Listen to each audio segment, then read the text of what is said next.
I was threatened with a lawsuit if I didn't give up my wedding to my parents' golden child, but I stayed silent, and 48 hours later, they paid for it. I'm Jenny. I arrived at my parents' house earlier than usual that morning. The sun hadn't fully risen yet, casting that soft, dim orange light across the windows of the quiet Charleston neighborhood. I'd planned to drop off the final cake samples and the newly printed invitations before heading into work. Everything had been scheduled down to the hour these last few weeks, and I'd been careful not to overstep, especially with my mother. I let myself in through the side door like I always had. No voices, no faint sound of the television humming in the background, not even the soft clink of my mom's favorite teacup. The house felt still. Then I saw it. A single sheet of paper lay folded in half on the kitchen counter, right where my mother usually left cheerful post-it notes, reminders about flower pickups or seating charts. But this wasn't her usual handwriting. This wasn't blue ink with loopy curves. This was black, sharp, and cold. Wedding's off. Expect a call from my lawyer. That was it. No greeting, no signature, no damn explanation. For a moment, my body just froze. No breath, no movement. My mind went silent as if it couldn't process the fact that 7 words had just detonated everything I had been planning for the last year. I didn't scream. I didn't cry. I didn't even text my fiancé, Jace. Instead, I picked up my phone and typed one word back to my mother. Understood. I drove home in complete silence. The roads were almost empty, but I couldn't hear the hum of the engine or the soft thuds of tires over pavement. It felt like my body had gone somewhere else and left me behind to deal with the wreckage. I didn't go to work that day. I didn't call anyone. I sat on the edge of my couch, still in my shoes, replaying every conversation from the past month. What had I missed? Was it when I disagreed about the number of guests? Or when I told Karen she couldn't bring a +1 she just started dating? No, this wasn't sudden. This wasn't a tantrum. Someone had planned this. By nightfall, I still hadn't heard from them. Not one call, not even a follow-up to that note. But I got something else. A message from my cousin Courtney popped up on my screen. Hey, I think this was meant for someone else, but it showed up in my email. You should see it. Attached was a screenshot of a group chat titled Monroe Family Wedding Changes. My heart pounded as I scanned the names. Julia, Karen, Lyle. They'd been planning a restructured celebration, the same venue, the same guest list, just with Karen. Karen, my younger sister, recently engaged, was now the centerpiece of the event that was once mine. The florist's invoice had been updated, replacing my name. The photographer's new draft timeline listed Karen and Zach as the couple. I wasn't just removed, I was replaced. I stared at the screen, reading the same message over and over. Karen had even joked in one message, "At least now the photos will be cute." My mom replied with a heart emoji. My fingers trembled, my vision blurred, not from tears, but from the kind of fury that only comes when someone peels your skin off slowly while smiling to your face. The worst part, I had let them manage the venue. I'd trusted them with the deposits, the accounts, the scheduling because they were family, because they told me it was easier that way, easier to erase me. I thought back to the time Mom insisted we pick a neutral dress. Something simple, she'd said, so you don't overshadow the room. Or when Dad told me he'd handle the final payment. Don't worry, sweetie, we've got it covered. But this wasn't about cost. It wasn't about preferences or logistics. This was intentional. They didn't just pull the rug out from under me, they'd wrapped me in it and dragged me out the door while replacing me with a smile. And they didn't think I'd fight back. They'd miscalculated badly. I opened a new folder on my laptop titled For the Record. Screenshots, receipts, messages. I began dragging everything in one by one. No one would believe me without proof, but I wasn't doing this to convince anyone. I was doing it to protect myself from this day forward, because now I understood something I should have realized a long time ago. They never planned to share the spotlight with me. I was just a filler until someone better came along. As I stared at that digital folder starting to fill with evidence, my voice came out barely louder than a breath. They think I won't fight. That's the only part they got wrong. I didn't always stay silent. I used to fight back until they taught me it wasn't worth it. Over the years, I learned that arguing with people who pretended I mattered only when they needed something was like pouring water into a cracked vase. Useless. And now, with that folder filling up on my laptop, I sat motionless, letting memories drift in like fog over the marshes. 2 weeks before that note appeared on the kitchen counter, I had a dress-fitting appointment downtown. It was at the boutique Julia insisted we use, the same one she had bragged about going to when she was my age. I was nervous that day, not because of the dress, but because I knew Julia wouldn't show up. She'd already started pulling back. canceling phone calls, skipping vendor meetings. But I clung to the possibility that maybe this moment would bring us together again. She didn't come, but someone else did. Karen. She strolled in late, latte in hand, fake surprised. "Oh, I didn't know you were here today," she said, flashing that rehearsed smile I'd seen her use on waiters and gym trainers. The boutique owner looked confused. "You're not the bride." Karen laughed like it was all a big mix-up. "Not today," she said. "I was just nearby and thought I'd peek in." She sat on the velvet bench and started scrolling through her phone. I remember standing there half in my dress, staring at her like she'd just stepped into my reflection. When I walked out of the fitting room to look in the mirror, she snapped a photo. "Lighting is perfect in here," she said, not even asking. I should have walked out then. The next day, the boutique emailed me. "Final adjustments complete per updated measurements. Order ready for pickup under Karen Monroe." They had taken my dress. Not metaphorically, literally. My name wasn't on the invoice anymore, and the boutique said it was per family request. Family? I didn't respond. I just sat at my kitchen table for hours, fingers wrapped around a coffee cup that went cold twice. At some point, I opened the boutique's Instagram out of habit, and there it was. A reel. A perfectly curated little montage tagged with autumn leaves and the caption, "So happy for Karen." Perfect fall wedding. I watched it. Karen walked down the aisle in my dress in my venue with my string quartet playing the same piece I'd handpicked for my entrance. Every frame glowed like a magazine spread. Julia and Lyle beamed with pride. They toasted champagne. They hugged Karen like she was the crown jewel of the family. And not once was I mentioned. Not a thank you, not a photo tucked into a corner, not even a tag on social media. I wasn't even a ghost at the party. I stared at the screen in stunned silence. The comments rolled in beneath the video like confetti. "She's glowing. Julia raised such a beautiful bride. This family knows how to throw a wedding." The irony nearly made me laugh. That night, I waited until the apartment fell quiet again before I picked up the phone. I dialed Jace. He was in Atlanta finishing up a last-minute project. I hadn't told him about the note yet or the video. I wanted to protect him from the mess, but I also knew he had a right to know. His voice came on the line, calm but cautious. "Jenny, I was starting to worry." I swallowed hard. "You didn't see it yet, did you?" "See what?" I paused. "Never mind, just... They canceled it. My parents left me a note." "What?" His voice dropped. "They canceled our wedding." "Not canceled," I said. "Hijacked. They gave it to Karen." He didn't speak for a moment, then evenly. "Do you want to sue them?" I breathed in slowly. "Not yet. But I've started saving everything." There was something about saying it aloud that made it more real. It grounded me. Jace didn't need to say anything else. He just listened. And in that moment, I was grateful for silence that didn't feel like rejection. After we hung up, I sat alone in the living room. Lights dimmed, just me and the soft blue glow of my laptop. I clicked play on the reel again. Frame by frame, I watched it. Karen twirling on the dance floor in the lace I paid for. Julia holding her hands to her chest, pretending to cry. Lyle clinking glasses with Zach like nothing in the world had ever been complicated. Then came the toast. Julia stood up at the head table, glass raised, camera catching every angle of her glistening eyes. "To the daughter who made the family proud," she said. I hit pause, my finger hovered over the space bar, but I couldn't press it again. That one sentence echoed louder than the string quartet ever could. I rewound it, listened again. Not a daughter, not our daughters, just the daughter. She was right, though. Karen had made them proud because she played the game. She kept her mouth shut. She never challenged their decisions. She smiled when they told her who to love, what to wear, where to go. I used to think I was the rebellious one, the disappointment. But maybe all I ever did wrong was try to live a life they couldn't control. I closed the laptop slowly, the faint click of the lid settling into silence. "They think they erased me," I whispered. "But I'm the only one who remembers everything." My laptop stayed closed on the kitchen table long after the screen went black. I sat still, surrounded by silence that didn't feel peaceful anymore. It felt loaded, like the kind of silence that waits to see if you'll finally snap. I didn't, not yet. Instead, I got up, walked to the drawer I rarely touched, and pulled out my old phone, the cracked one I stopped using after I got promoted.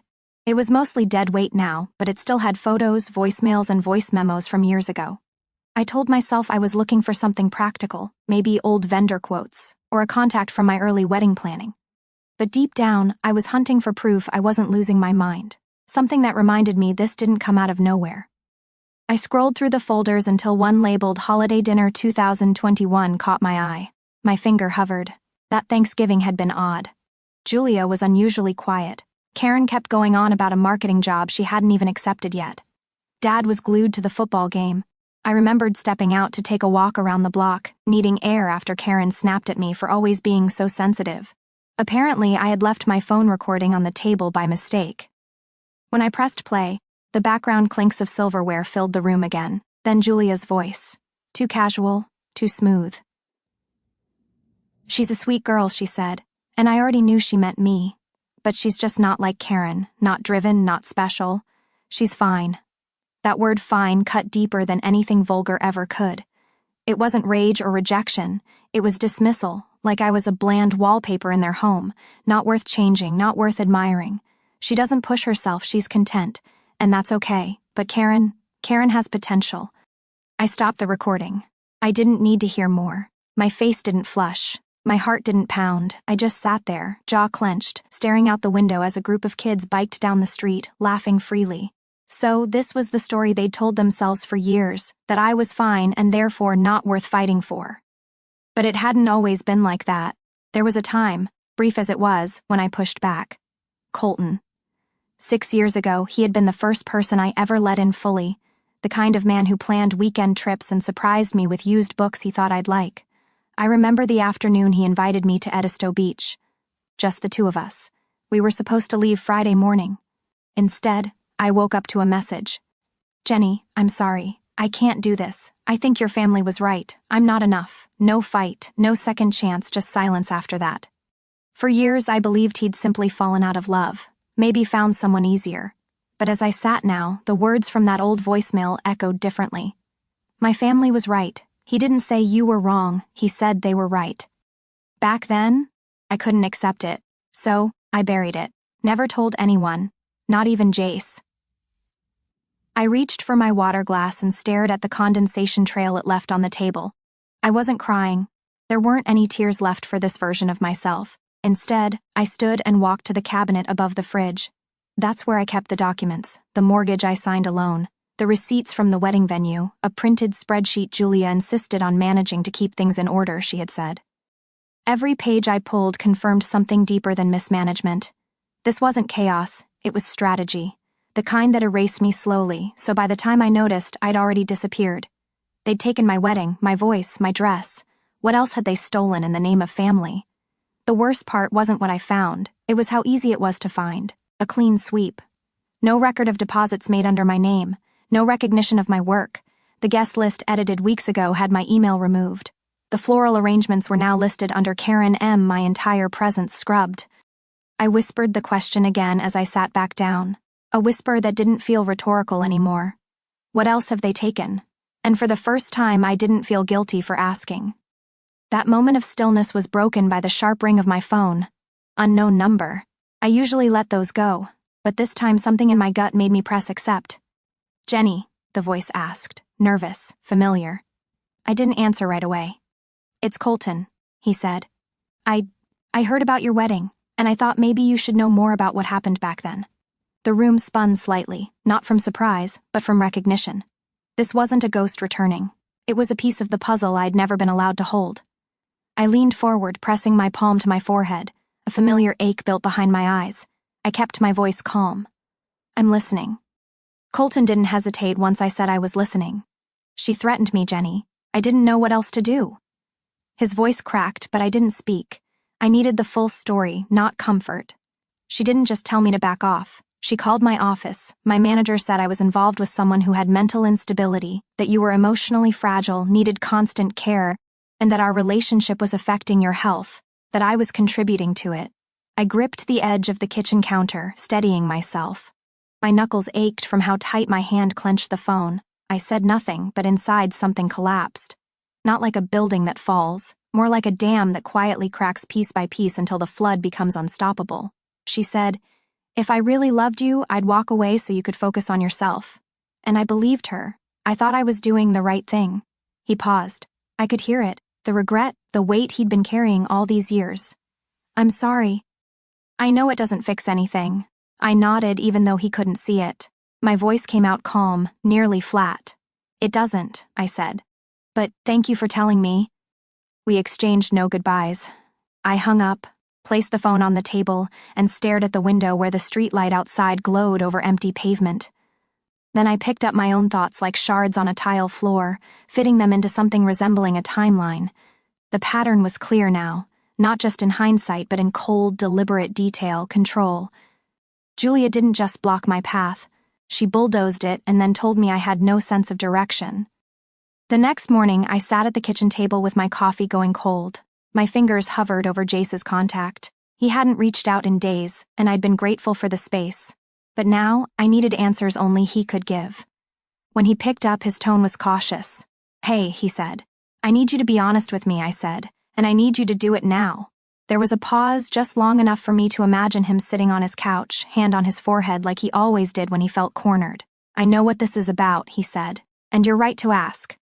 He told me about the day he went to my parents' house months before he proposed. She called me into the sunroom. "Your dad wasn't there. She had a folder. Said it was something to help me make the right choice before the engagement." He sighed. "Inside were copies of your old credit statements from years ago, notes about your panic attacks after college, even your ER bill from when you fainted at work. She told me she kept them for emergencies." "And the prenup?" I asked. Jace hesitated. "She had one drafted. Said it was just precaution to protect the family's assets in case things didn't work out." "Did you sign it?" "No, but I also didn't tell you. I didn't want to cause a rift." "A rift?" As if there hadn't already been a canyon. "Thank you," I said, and ended the call before I said something I couldn't take back. I stood up, walked into my bedroom, and pulled the small metal box from the back of my closet. Inside were the documents Julia had always said to hold on to just in case. The venue deposit confirmation. It had my name on it. The floral arrangement invoice had come through my nonprofit's account, the one I opened 5 years ago, and at the very bottom, folded neatly in a cream envelope, was the budgeting agreement she'd handed me 2 months ago. I had signed it without much thought. Back then, she said it was to help keep expenses organized. What I held now, though, was no budgeting guide. It was a contract, a silent transfer of assets, a neat little tool to move things out of my hands and into Karen's. I stared at the signature line, mine, above a line that said, "Authorized financial reassignment for family redistribution purposes." They didn't just cancel my wedding. They reallocated my life. I returned to the living room and dropped the papers on the table. I didn't cry, I didn't scream, but I moved with a new kind of focus, one I hadn't felt in a long time. I opened my laptop, created a new folder, and labeled it restitution. Then I opened my email to julia.mro. Subject, "This ends now." The body was short, sharp, precise.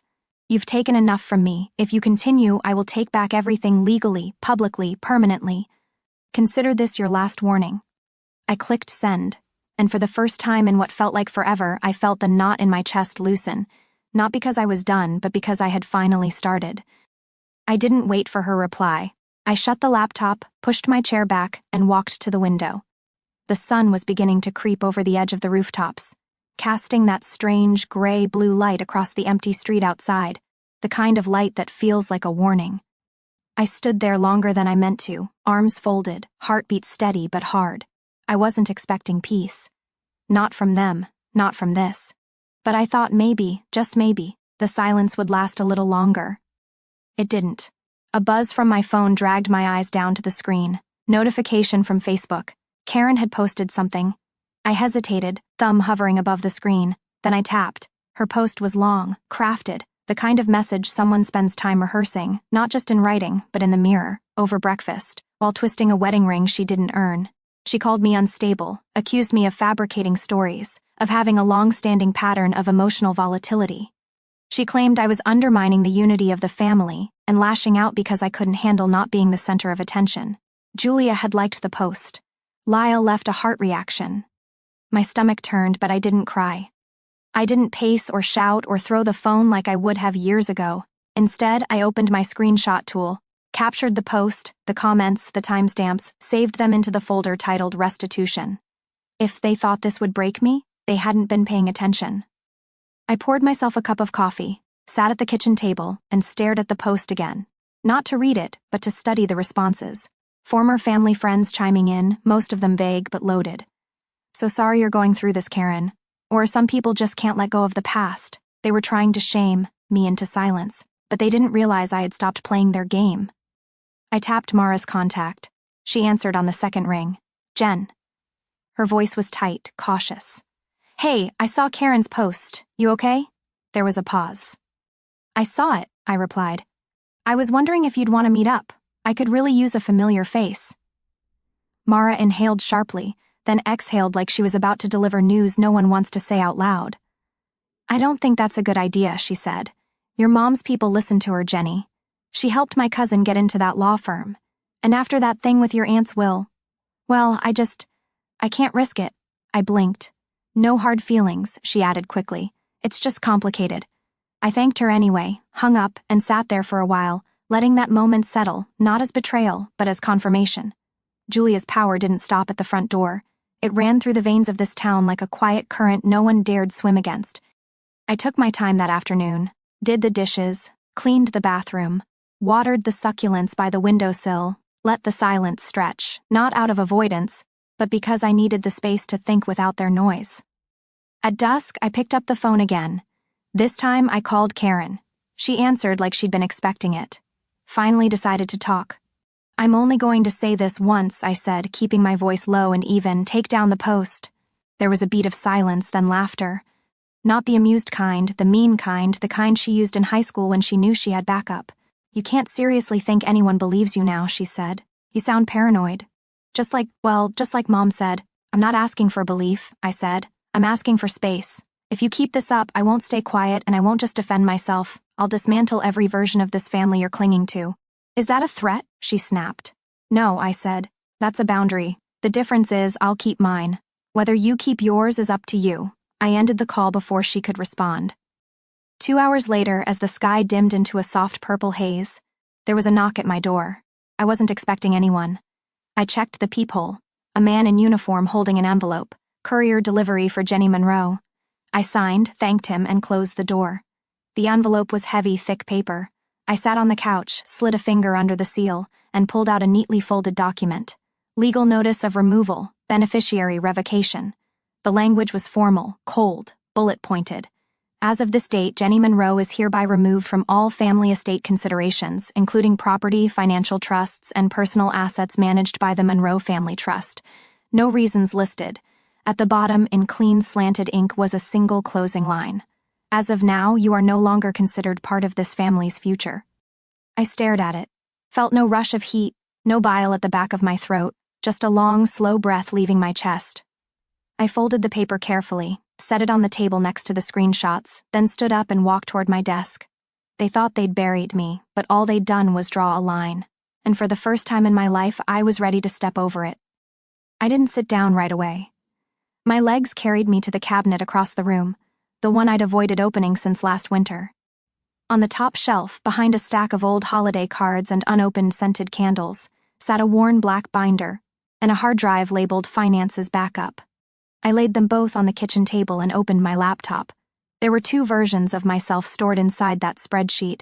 The woman they saw, scattered, unfocused, always a step behind, and the woman they didn't, meticulous, prepared, quiet, because she knew numbers never needed to shout. It took nearly 3 hours to go line by line. I revisited every Venmo transaction Karen ever requested with the word urgent, every bank draft where I covered their utilities, just until Dad's bonus clears, every florist receipt from the venue they claimed I hadn't paid for. By the time I was done, the total sat just above $38,000. I printed the pages, slipped them into plastic sleeves, and filled the binder. Then I labeled it Ledger of Record. I wasn't building a case. I was building a wall they couldn't pretend not to see. Around noon the next day, I stepped out for a walk just to clear my head. I didn't get 2 blocks before my phone vibrated. Login failed. Shared Dropbox folder, Monroe Family Planning. Another buzz followed. Access revoked. Joint house account. I stopped in my tracks. The sidewalk felt narrower somehow. The world didn't tilt. It just clarified. I called the bank immediately, pressing 0 until I reached a human. I need to confirm activity on an account I co-managed, I said, giving the details flatly. The rep pulled it up. There was a change submitted last night, a power of attorney form from Mr. Lyle Monroe revoking your co-ownership. Was it notarized? Yes, ma'am. Then you'll need to see my file, I said. I'm sending over documents now. Until you sort this out, freeze the account. That money is in dispute. She hesitated, but my tone didn't. Within 20 minutes, the freeze was confirmed. I didn't feel triumph. I felt something sharper, like setting a bone that had healed crooked and finally snapping it into place.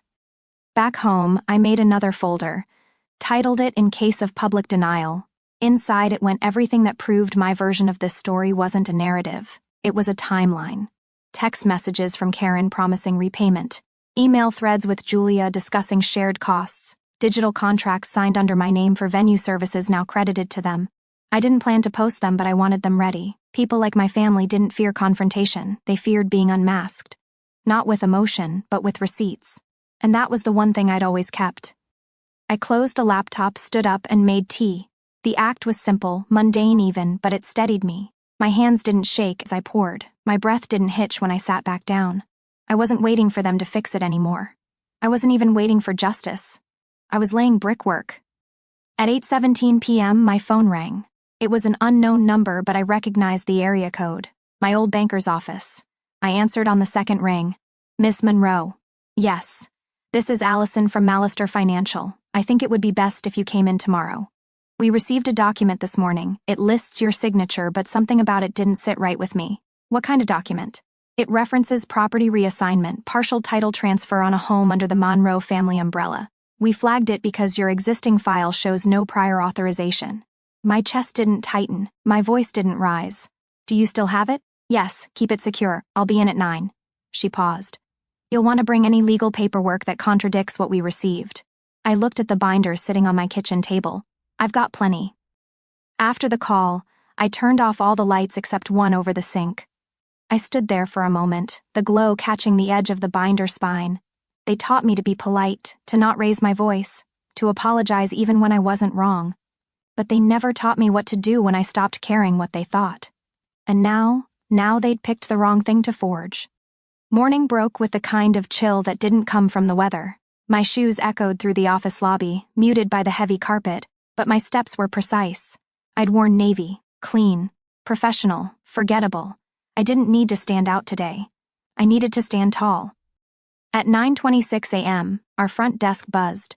Jenny, Sharon, the receptionist, called across the open space. There's a delivery for you. I turned toward her just as a man in a gray blazer stepped into view, holding a document tube and a clipboard. Jenny Monroe? He asked, expression neutral. I nodded. You've been served. He placed the envelope in my hands, had me sign, and left before I could say a word. I walked back to my desk slowly, sat down, and peeled the seal open. Civil complaint Monroe v. Monroe. I scanned it. Paragraphs of inflated claims. They accused me of embezzling family funds intended for the original wedding, claimed I had authorized venue upgrades outside agreed budgets, that I'd suffered repeated emotional instability that rendered me unfit to manage financial matters. My name was twisted into a caricature of chaos. The lawsuit didn't just seek money. It sought to label me untrustworthy, volatile, dangerous around money.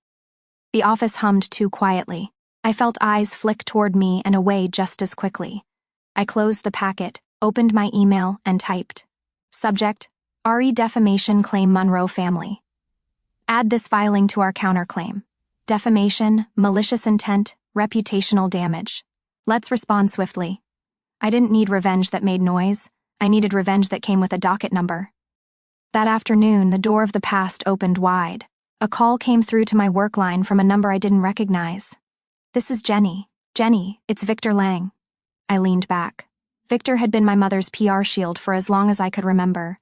He'd been the man who spun Julia's missteps into inspirational quotes. The one who'd told newspapers that our family was resilient when whispers of misused funds at her charity circled 10 years ago. Now he sounded like someone playing both sides. I just wanted to reach out, he said, smoothing his tone like a politician, and say you might want to let this play out quietly. Sometimes the noise dies faster if you don't feed it. You're worried about Julia's image, I replied. You should be. It's hanging by a thread, and this time she's the one who handed me the scissors. There was a pause, a deep inhale. Jenny, these things spiral. Be smart. I am being smart. That's what scares you. I ended the call. That evening, I stayed off social media, but the universe didn't return the favor. My phone buzzed with a notification. Julia Monroe posted a new status update. I didn't click right away. I waited, took a sip of the chamomile tea I didn't want, but had made out of habit. Then I opened it. "It's hard being a mother," it began. "You try to raise your children with compassion. You sacrifice, you guide. But sometimes when pain twists a child's view, all they can see is betrayal. Where there was once love, there was no name, but everyone knew who it was about." The comments poured in. People from church, neighbors from our old block, Karen's new in-laws. "She's lucky to have you as a mother. Some kids just turn bitter no matter what you give them. I've seen this before. It's the money, always the money." I printed the post, all 57 comments, highlighted names, took screenshots of every mutual connection who clicked like. Then I handed them to my attorney. "Don't respond," she said. "I won't, but you will." We began outlining our timeline. When Karen first asked for the deposit loan, when Julia sent me the budget spreadsheet that later reallocated assets, when the house was listed with my name on the agreement, when the Dropbox folder was mysteriously wiped. I didn't need to argue with strangers online. I had a courtroom. 3 days later, an email came through just after breakfast. Court date confirmed. Monroe versus Monroe Civil Division Room 204 hearing set for 3 weeks out. I stared at the date. Then my reflection in the kitchen window blurred by the morning haze.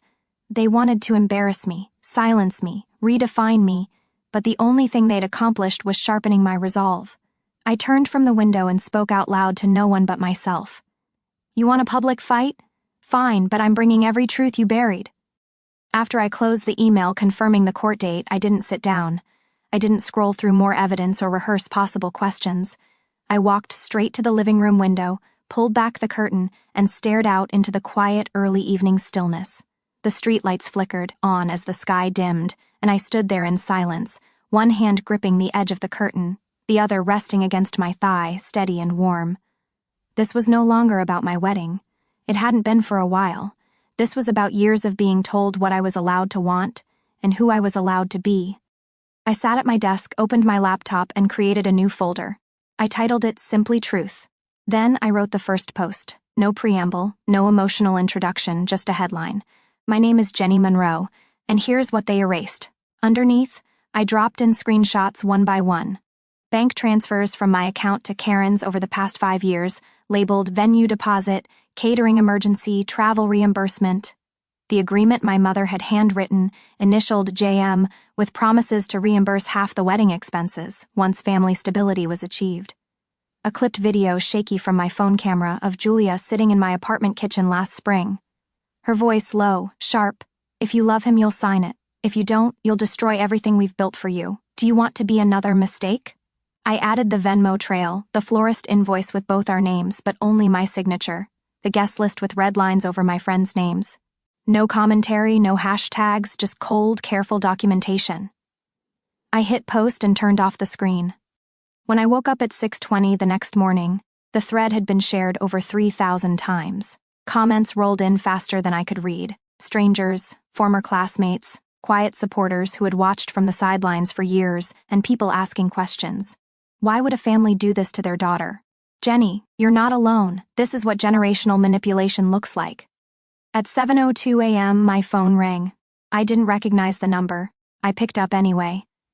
"Jenny," Karen's voice said, brittle and shaking. "What the hell are you doing?" "I'm telling the truth," I said simply. "You've made Mom look bad. You've made all of us look damaged." I waited. "You think the internet is going to fix this?" she hissed. "You think they'll love you for tearing us apart in public?" "No," I replied calmly. "I think they'll understand that I stopped letting someone else define me." There was silence. Then I added, "She tore us apart behind closed doors. I just stopped pretending it didn't happen." I ended the call, then blocked the number. By noon, my lawyer called to confirm we were ready to submit the final counterclaim. "I added the new evidence," she said. "Are you sure you want to include the notarized statement from the accountant?" "Yes," I answered. "She was complicit." "She gets named." That document had been a surprise. An old family accountant had come forward quietly after reading my post. She had resigned years ago, citing health reasons. In her notarized letter, she confirmed that Julia had rerouted donations meant for a charity account set up under my name into a separate trust controlled solely by her and my father. She included dates, transfer logs, even scanned copies of altered receipts. This wasn't just an ugly divorce from my family. It was financial fraud on paper and ink, and all of it had my name tied to it without my consent.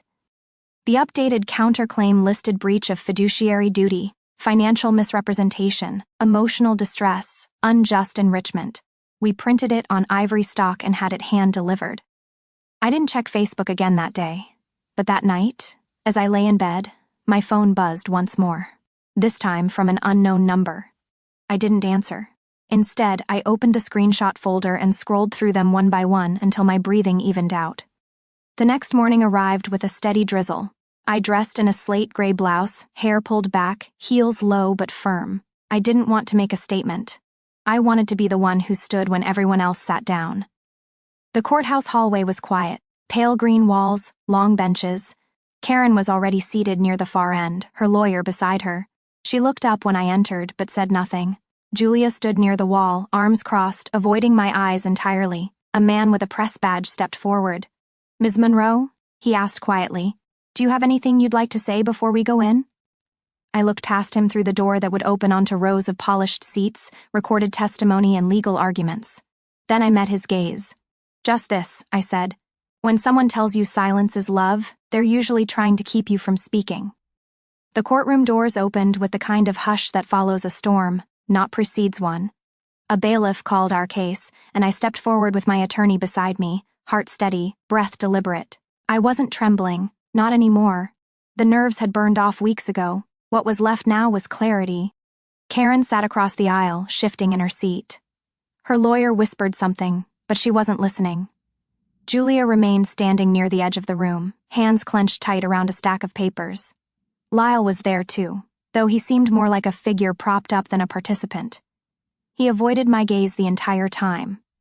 The judge, an older woman with hair pulled tightly into a bun and a voice that brooked no posturing, asked both sides to keep emotions out of their presentations.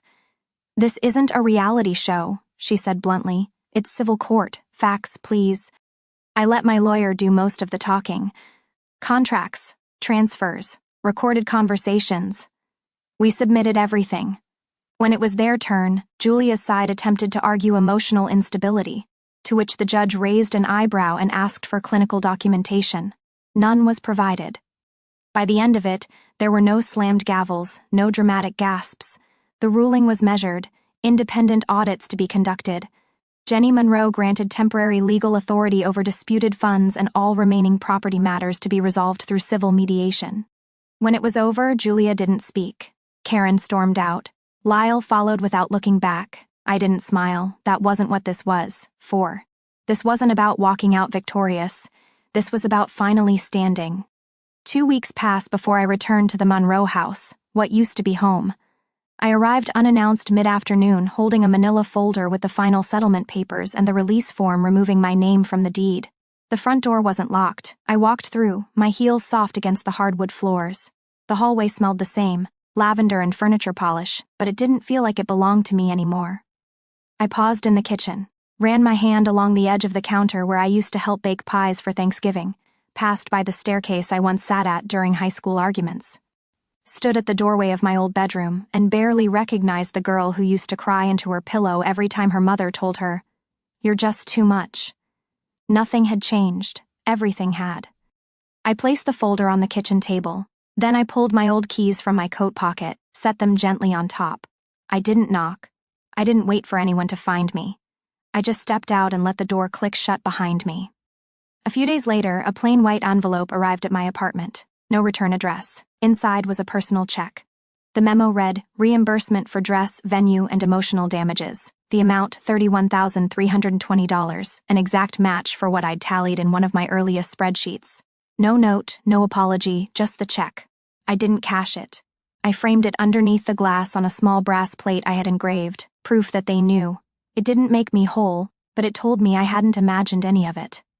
Another week passed before I heard from Mara again. Her name popped up on my screen during a quiet Friday morning at a cafe by the river. "I saw what you did," her message read. "If you ever need a partner for what's next, I'm in." I took a sip of my coffee, watching a pair of ducks skim across the surface of the water. My laptop was open, cursor blinking on a new document titled Monroe and Wells, Advocacy and Legal Planning for Women in Crisis. The idea had been brewing ever since the courthouse. Because for every woman like me who found her way through the noise, there were 10 more still stuck inside it, wondering if they were the problem. I set my mug down, typed the first sentence of the mission statement, then stopped to read it back aloud. "Freedom isn't loud," I whispered. "Sometimes it's just the sound of no one calling you back." And that, more than any verdict or headline, was the ending I'd been waiting for. Sometimes the hardest battles aren't the ones fought in courtrooms or over dinner tables. They're the ones where you finally choose yourself over being accepted. If there's one thing I've learned through all of this, it's that family isn't built on silence or submission. It's built on respect, accountability, and the freedom to speak your truth, even when it shakes the room. I didn't win by hurting them. I won by stepping away, by reclaiming the parts of me they tried to rewrite. And maybe that's the real lesson here. Closure doesn't always look like justice served in headlines. Sometimes it's just peace and a quiet morning where no one's trying to control your life anymore.